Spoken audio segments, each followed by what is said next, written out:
인도네시아가 또 한 번 한국을 배신하고 일본과 손을 잡고 충격적인 일을 꾸미다가 발각됐습니다.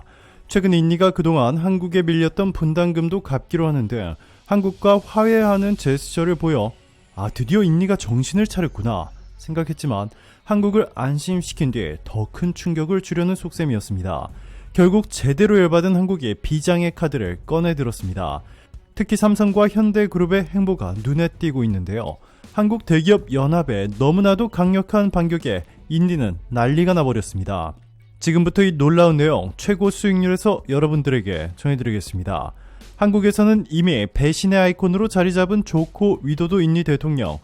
조코 인니 대통령은 글로벌 물가 급등으로 한국이 에너지 수급난으로 가장 극심한 고통을 받고 있던 순간 한국의 LNG 수출 중단이라는 폭탄 발표를 하며 한국에 너무나도 큰 충격을 주었습니다. 지난해 말 국내 LNG 공급의 상당 부분을 차지하는 인도네시아산 LNG 수입에 큰 차질이 생겼습니다. 30일 정부와 업계에 따르면 국내 에너지 기업 A사는 2006년부터 LNG 장기 공급 계약을 맺고 거래해온 인도네시아 업체로부터 지난해 말 갑자기 공급량을 대폭 줄이겠다는 통보를 받았습니다.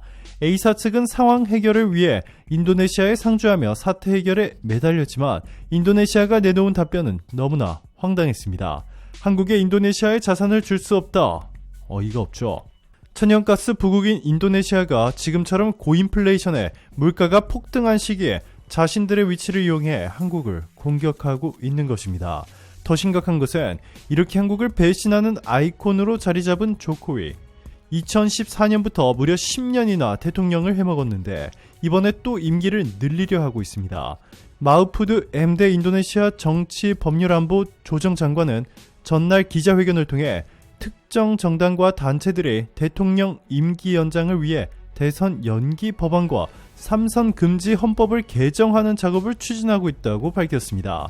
더 황당한 것은 이 조코위는 평생 집권을 위해 자신이 은퇴한 뒤에도 자신의 아들들을 대통령으로 만들기 위한 작업에 착수했습니다.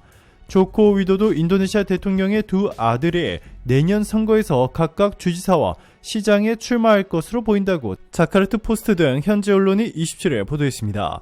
이 조코위 대통령의 장남인 기브란 라카부밍 라카는 아버지의 대를 이어 중부 자바주 솔로 시장을 맡고 있습니다.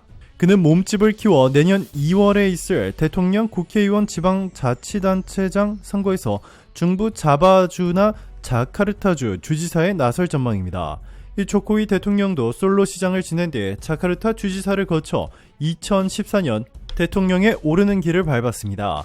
2021년 솔로 시장에 당선된 기브란 시장은 기회가 있을 때마다 자신의 꿈은 아버지의 길을 따라가는 것이라고 말해 그가 솔로 시장에 이어 주지사에 출마할 것으로 보인다고 현지 언론은 전했습니다. 이와 관련 기브란 시장은 집권 여당인 투쟁민주당의 메가와티 수카르 노프트리 의장이 지명해준다며 2024년 주지사 경선에 참여할 준비가 돼 있다고 말했습니다. 이미 정계에 진출한 장남과 달리 차남인 카에상 팡아릅은 정계보단 사업에 관심을 보였습니다. 외식업을 하는 그는 260만 명의 트위터 팔로워를 거느린 인플루언서이자 솔로시 축구팀 퍼르시스 솔로 사에스투의 구단주이기도 합니다. 하지만 카에상 역시 아버지와 형을 쫓아 정치에 나설 전망입니다. 카에상은 형인 기브란 시장이 주지사에 출마를 하며 공석이 되는 솔로 시장에 도전할 것으로 보인다고 현지 언론은 전했습니다. 기브란 시장은 동생은 아버지를 보며 정치에 관심이 커졌다라고 말했습니다.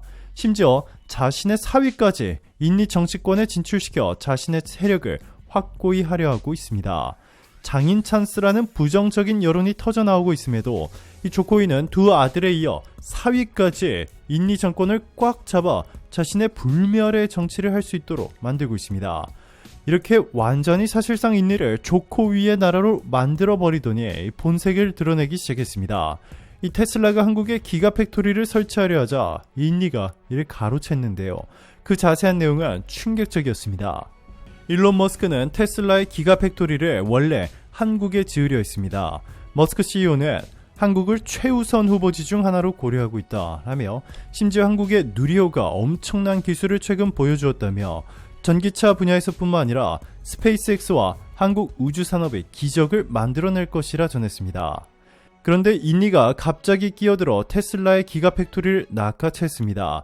인니에 매장된 니켈 채굴권까지 테슬라에 넘겨주는 이 말도 안 되는 퍼주기 전략으로 한국의 기가팩토리 유치를 뺏어간 것입니다.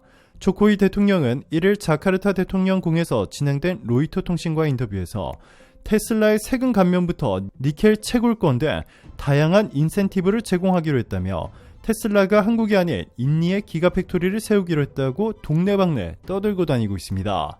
조코이 대통령은 이번 일을 위해 지난해 텍사스에 있는 스페이스X 사무실에서 일론 머스크 테슬라 최고 경영자와 직접 만났는데 2차례 회담했다라며 머스크에게 인도네시아에 투자한다면 니켈 광산도 양보할 것이라고 말했다라고 설명했습니다.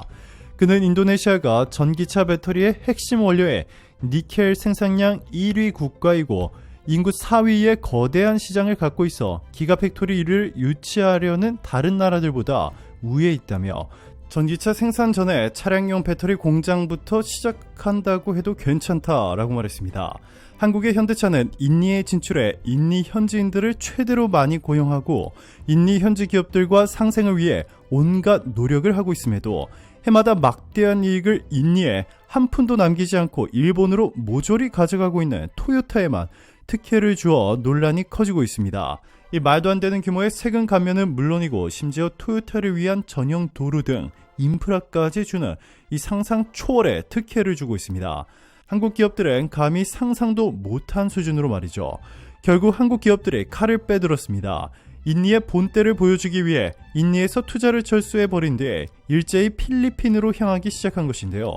그 규모가 너무나 컸던 나머지 인니 경제 전체가 한 방에 휘청이기 시작했습니다. 한국에 투자를 받은 필리핀이 한국을 대하는 태도는 인니와 완전히 달랐습니다. 2009년에 이미 필리핀 외국인 투자 2위로 등극한 한국, 영국, 미국, 일본, 싱가포르, 독일, 중국마저 제치고 필리핀 최대 투자국으로 등극했는데요. 최근에는 조선소부터 시작해 필리핀의 전력사업 민영화, 재생에너지 분야, 서비스, 금융, 부동산, 광물산업, 심지어 관광산업에까지 한국이 막대한 투자를 해주면서 필리핀 경제를 부흥시켜주기 시작했습니다. 한국으로부터 도움만 쏙 받은 뒤에 바로 배신하는 인니와 달리 필리핀은 한국의 막대한 투자에 보답이라도 하듯 한국만을 위한 투자 제한법까지 뜯어고치는 개정안을 발표해 모두를 놀래켰습니다. 한국 기업이 필리핀 기업을 100% 소유할 수 있도록 하는 파격적인 개정안, 역사상 처음 있는 일이 한국 때문에 일어난 것인데요. 이것이 끝이 아닙니다. 필리핀은 심지어 국제공항 개발 사업도 한국에 몰아줬는데 삼성물산 등으로 구성된 SPI의 컨소시엄에 필리핀 생글레 국제공항 개발 사업의 민간 사업자로 선정됐습니다. 15일 필리핀 현지 보도 등에 따르면 한국의 삼성물산에 있는 SPI의 컨소시엄은 전날 필리핀 카비테 주정부로부터 민간 사업자 선정 통지서를 수령했습니다. 한국의 현대차에는 최대 7년 동안 특별 감세 혜택을 준다는 파격 발표도 있습니다. 현대차 필리핀 법인의 법인세율을 기존 30%에서 25%로 무려 5%포인트 인하하는 동시에 직원 교육과 훈련비를 100% 공제해 줄 수 있다는 파격적인 발표도 나왔습니다. 놀라운 것은 이러한 발표를 하면서 필리핀 정부는 한국의 현대차와 THN, 보림을 직접 언급했습니다. 일본 기업들은 쏙 빼놓고 말이죠. 한국과 필리핀의 우정은 매우 오래전부터 끈끈했습니다. 1950년 6월 25일 한반도에서 결코 잊을 수 없는 전쟁이 시작되면서 모두에게 상처와 아픔을 남기며 분단의 아픔까지 느껴야 했던 우리에겐 결코 잊을 수 없는 전쟁, 바로 6.25 전쟁. 실제 병력을 지원한 국가는 16개국이며 물자 및 재정 지원은 39개국, 의료 지원은 5개국, 지원 의사 표명 3개국으로 총 63개국이 우리와 함께 해주었습니다. 그 중에 필리핀은 6.25 전쟁 당시 독립을 맞이한 지 고작 4년밖에 안 됐지만 한국을 위해 세계에서 5번째로 많은 병력을 보내주었습니다. 당시 필리핀은 독립은 했으나 나라를 세워가기에 앞서서 후크발라합이라고 하는 이 공산단체가 해당 독립은 인정할 수 없다며 정부를 상대로 반란을 일으키고 있었습니다. 국가가 전혀 안정되지 못한 시기였음에도 불구하고 독립 후 최초로 필리핀 한국 원정군을 파견해 주었습니다. 그리고 필리핀 한국 원정군은 한반도에서 기적을 만들어냈습니다. 필리핀 제10대대 전투단은 미 육군 제3보병사단 65연대에 속하여 활동하였는데요. 무려 25만이라는 거대한 병력을 모았던 중공군과 북한군이 엄청난 태세로 율동 지역을 점령하기 위해 공격을 하였습니다. 이때 필리핀 제10대대 전투단은 서부전선 임진강 북쪽의 유엔군 방어 범위 중 일부분을 할당받아 지키고 있었습니다. 이 무시무시한 규모의 적이 10대대 전투단의 전면으로 다가오면서 모든 부대가 이들에 맞서 싸워야만 했었습니다. 혼전이 몰려오던 때에 적들이 유엔군 측면으로 돌입하면서 아군은 후퇴하기 시작하였는데요. 하필 필리핀 10대대 전투단의 거점지는 전방으로 나아가 외롭게 돌출되어 있는 형태를 띠게 되었습니다. 그러다 보니 이들만 고립될 위험에 빠져 있었고 주변의 부대와도 연락이 되지 않았던 때에 필리핀 제10대대 전투단은 끈질기게 방어 전투를 하며 그 지역을 지켜내고 있었습니다. 그러던 중 4월 23일 새벽에 제10대대 전투단은 M24 채피 경전차를 가지고 중공군의 반격을 시작하였고 적군 500명 이상이 사망하는 엄청난 피해를 입히는 등 활약하였습니다. 결국 아침이 될 때까지 엄청난 혈전을 치르며 방어선을 유지했던 이들은 필리핀군의 가장 위대하고 극적인 전투를 치렀다는 명예를 얻을 수 있게 되었습니다. 우리가 기억해야 할 인물도 있습니다. 율동전투에 참여하였던 4월의 6.25 전쟁 영웅 콜라도 디압 대위입니다. 율동전투 중에 대대장의 철수 명령에도 불구하고 생존자를 구출하고 전후 시체를 수습한 후에 철수하겠다고 보고할 정도로 용기와 책임감이 투철했습니다.